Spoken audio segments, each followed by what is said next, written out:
Welcome back. We're here. I'm Gus. Hey, I'm Bernie. And we're here with Stefan to talk about The Crew 2. Want to remind everyone, if you have any questions you'd like us to ask, you can tweet at us using hashtag YouTubeE3 or chat with us in YouTube chat, and we'll be keeping an eye on it, and we'll field any questions we see in there. So thanks for taking the time to join us. Thank you for the invitation. I'm so amazed. Thank you, Amber. People really enjoyed your presentation as you. part of the press conference. I saw a lot of tweets about you in particular. About Me? Yes, about your delivery. You know, you came out with your lines, and then this line, and that line. You were like, again and again. It was great. It was a great moment for me, to be honest. I tried to pose everything and to really give to everybody how proud am I about the game, what we have delivered today, and it was a good moment to get all this good vibe from the audience. It was amazing. Well, the trailer that you showed was fantastic, like especially starting with the world and the folding of the world. Yeah. Can you talk about the inspiration for that? The inspiration, it's really because it's a crazy world, and I want you to enjoy any part of the world as you want. And when we unfold it, we call that the bend. And if you play the game, it will be inside the game also, not only in the trailer. It's really a way to switch from event to event.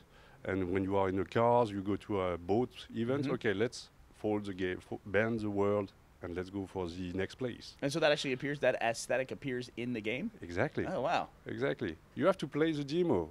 I do. I have to come down and play on the show floor. You all have a demo? On the show floor, yeah. And what can people do if they come down to E3? What can they play as part of the demo? They can play cars, bikes, boats in the Live Extreme Series event, and they will enjoy, as we can see on screen for the moment, jet sprint, powerboat, airplane, aerobatics, street racing, because we are driving here at the core. And we have all this type of family inside the games. We call that family, street racing family, pro racing family, off-road families, and freestyle family. Every player will find a way to play that he really loves. So, and are you able to switch between the different sports at will? Like, if you want to, I don't know, focus on just boats today or cars today? It's a non-linear story. It's really up to you to choose which discipline you want to play, which family you want to embrace, where you want to go.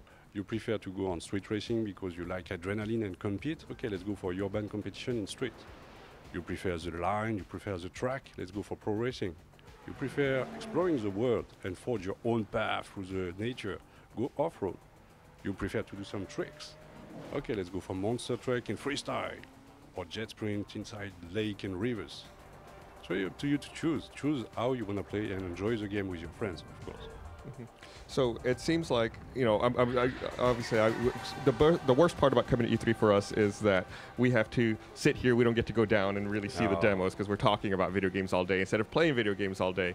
So, you know, in watching the demonstration for The Crew 2, I was trying to figure out like maybe what the story was. It seems like you're a character who's the king of all motorsports. I think is what I saw on one of the magazines. You will embrace the different family of the game, street racing, off-road, once again, and each time you will have a rival that you want to beat and become the king and to replace the king of the motorsports. But at the end of the day, this is an online game, and everybody wants to be the king, so you will fight against the other player and become the king of the world inside the game. So is that a big component of it, the online aspect, the competitive side? Exactly. Will it be online only? Online only, yeah. I think that it's a shared world. When you see the other player playing at the same time as you, at this moment you make some new friends or with your friends, and it's so cool to really enjoy this open world with so many people around you at the same time, doing stuff. And okay, let's go for a round and a ride with you. It's so cool.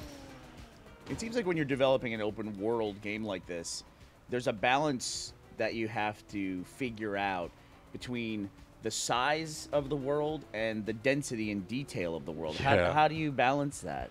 How we balance that? It takes a long time, to be honest. We create so many playgrounds for each type of disciplines, each type of family for the street racing, that we try to get a real density inside the city, outside the city.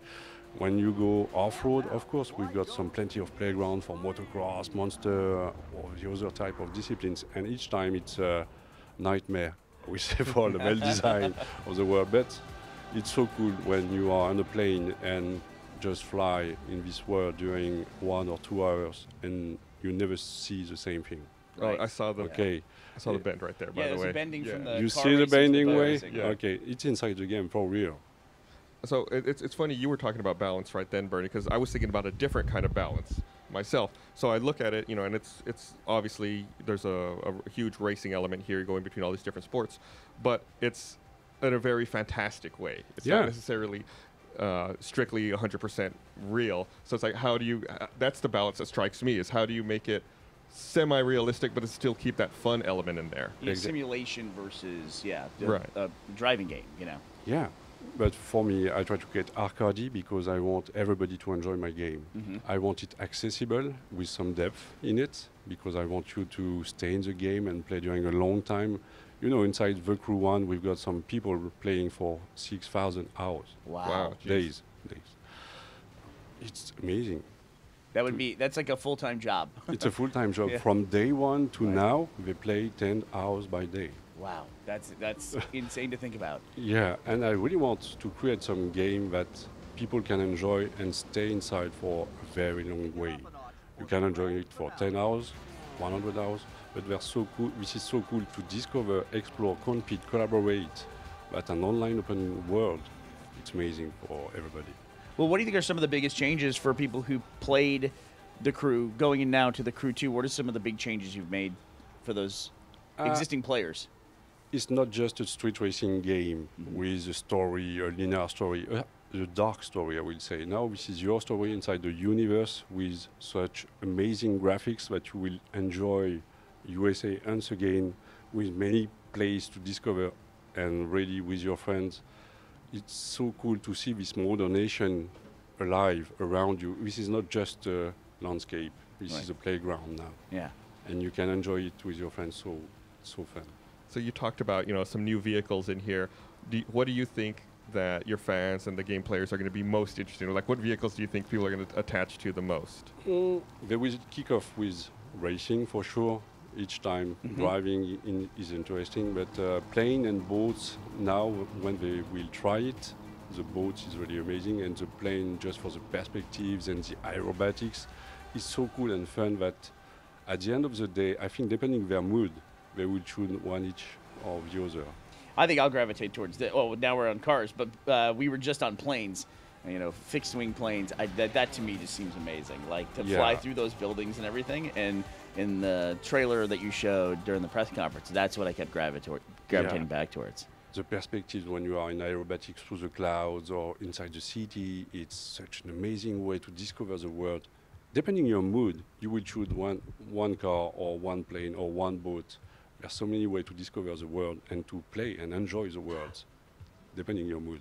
And I saw in the actual trailer, I thought I recognized some of the locations. I had some notes here: San Francisco, New York City, Northern California, and the Southwest. Do you model it after real parts of the world? Of course. Or are they more inspired by? No, we tried. It's inspired by. Of course, USA is so large, we can't recreate the whole of the US. But we try just to inspire each place really with in a credible way. And we've gone in each place that you've got inside the game to really recreate this in the right way. And it's the same thing for the boat, the plane, and the cars. I've gone to Florida last year. It was during my holiday, superb holiday. And I try everything. What you play, I try everything. Each time. I do aerobatics during 2 days, and it was amazing. Oh, really? Really. Fun research. Fun research. My job is a good job. Do you have do you have a personal favorite vehicle in the game, or in that also that you've researched? To be honest, the plane was my favorite when I played it inside the game, but it depends on again my mood. If I'm in a rush and adrenaline, I will choose cars and go for a run, in a ride, in a competitive way. If I'm more in the exploring mood, I will go for the plane and take just a ride and enjoy the world. And I missed the person's name, but someone on the internet was asking, are the controls going to be as easy to pick up as the Crew 1? More easy. Even easier? Even easier. It was really important for us when we kick off the project to have something very accessible for everybody at the first second. And each type of handling is different with a different DNA, but it's so much easy to take it that, okay, you enjoy it immediately. But with some depth, okay, that's cool. Yeah, it seems great, and it's great that it's so easy to pick up and people can and just jump into it. And by the way, everyone also on Twitter was going crazy when they saw the bend in the gameplay here. It was a surprise that we keep and not showing it during the E3 show, but now you can play it, see it. It's really an amazing way to bend the world and switch from event to event. It's beautiful. Yeah, when we saw the trailer, we weren't sure if it was like a metaphor or if it was something that was going to actually physically exist in the game. Yeah, like so it was exists. a cinematic device. And when I said this to the team, we will do the Inception effect inside the game, they said, oh my God, how we will do that? And finally we have done it. So I'm so proud of the team. It's really, the engine is amazing and beautiful. So do you think I mean, sometimes some of the racing scenarios are kind of unrealistic. Do you intentionally try to think of like kind of crazy ideas, like you know, the planes racing around buildings in Manhattan and things like that? Is it kind of like fantasy fulfillment, things that you wish you could do? Yeah, I really wish. And you will see many type of discipline where you will enjoy in your plane with aerobatics around building, things like that. It's so cool to create your own story. And during all the playtests, we see the players creating so many stories, but it's really amazed me.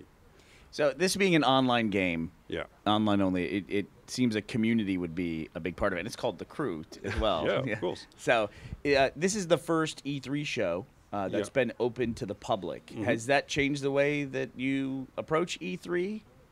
To be honest, no. I really want to show my game as we want always and just experience it so I don't modify my way to present it. I really want to be generous, and everybody should play, players, journalists, and just play. Come on, play. We've created and crafted for you something that we really enjoy and proud of, so just enjoy. So when you start playing the game, when you start a new campaign, is there a wide number of vehicles unlocked to start with, and then many more you unlock through playthrough? Yeah, of course. There's plenty of vehicles to unlock. But from the start, you will choose boat, plane, cars, bikes. From the start, after 5 seconds of tutorial, movie of this live extreme series, just enjoy the world with the vehicles that you want. And finally, you will unlock new disciplines through the progression with new type of customization, because we are a customization game. And you have plenty of things to unlock during the 10, 20, 30 hours of progression. Or 6,000 hours down the road. Yeah. If you last that long. And you know, 6,000 hours, they've got everything inside the game. It's got to be you know, it's an open world though, so they can explore it in different ways all the time. It's always amazed me to see how community take a game and really enjoy it during so many long time. So I see a couple of people are asking the same question. Both Aziz and Stephanie are asking, is the Crew 2 going to be cross-platform? Of course. So we'll see it, it looks like we're going to see it on Windows, Xbox One, and PS4? Windows, Xbox One, Xbox One X, PS4, PS4 Pro, all the different platforms. No Switch, sorry. No Switch. Will players from different platforms, like from Xbox and Windows, will they be able to play in the same worlds? We will see. We don't know for the moment. Very tough technical challenge to pull that off. We already have so many challenges that we will see depending the priority, but why not? Why not? So the game is currently, I believe you're windowed for early 2018? Yeah, exactly. So is it still, is this like the beginning of like a crunch time for you guys, like trying to figure out It was already a crunch time to deliver everything that you saw today. Right. Okay, yeah. It's the team is really focused, and of course it will be a crunch time to deliver it for early, but we're on the right track. All right. As you see, the world is there, gameplay are there, playtests are very good, so go fine. Great. Is there going to be any sort of beta or any way to get in earlier? Are we going to wait? Of course, beta will be there. I want everybody to enjoy the game before and help us to have a sweet launch for online. It's important. And I really want to have everybody enjoy the game before and see that, wow, it's so cool. Well, yeah, that sounds great, and I like what you keep saying. You know, a lot of the things you say about making it easy to pick up the controller, understand the controls, having a good selection of vehicles from the beginning. It seems like you're really trying to encourage people to just pick it up and have fun. Exactly. We are doing game for that, having fun. There are plenty of type of game, and really, finally, a game without violence, where you can play with everybody, with your child, with your friends, and enjoy it during a long time. It's cool. It's new and innovative, I would say. Well, I can't wait. I'm going to get down to the show floor and check it out because I want to see the demo. And if you happen to be in the Los Angeles area, E3 is open to the public. I don't know if they're sold out of tickets. I think they're sold out. Well, you can figure something out. You can find a friend to get you in. All right. That's a secret. Then you come play. Thank you so much for taking the time to join us. Really. And looking forward to checking out the game in early 2018. Come. I will present you the game. Oh, fantastic. I will take you up on that invitation. I'm getting out of here. Yeah.